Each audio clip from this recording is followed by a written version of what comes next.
দীর্ঘ সময় খোঁজাখুঁজির পর অবশেষে বাঁকা নদীর জল থেকে উদ্ধার হলো নিখোঁজ নাবালক ছাত্রের দেহ।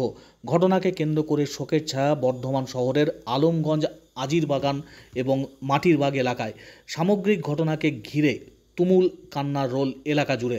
গতকাল ১৩ বছরের এক পড়ুয়া বন্ধুদের সঙ্গে স্নান করতে নেমে বাঁকা নদীতে তলিয়ে যায়। তারপর থেকে রাতভর খোঁজাখুঁজি চলে। স্থানীয় প্রায় ৫০ জন যুবক বাঁকা নদীতে নেমে খোঁজ চালায়। খবর পেয়েই পুলিশ আসে ঘটনাস্থলে। তারপর ডুবুরি নামিয়েও খোঁজ শুরু হয়। রাতভর খোঁজাখুঁজির পরও তার সন্ধান পাওয়া যায়নি। অবশেষে আজ ওই তলিয়ে যাওয়া ছাত্রের নিথর দেহ উদ্ধার হলো। মৃত ছাত্রের নাম রাজ সাউ, বয়স ১৩ বছর। বর্ধমান নেহেরু বিদ্যা মন্দিরে সপ্তম শ্রেণীর পড়ুয়া বলে স্থানীয় সূত্রে জানা গেছে। মৃতদেহ ময়নাতদন্তের পর পরিবারের হাতে তুলে দেওয়া হয়। আকস্মিক ঘটনাকে কেন্দ্র করে শোকের ছায়া বর্ধমানের আলমগঞ্জ মাটিরবাগ সহ এলাকায়।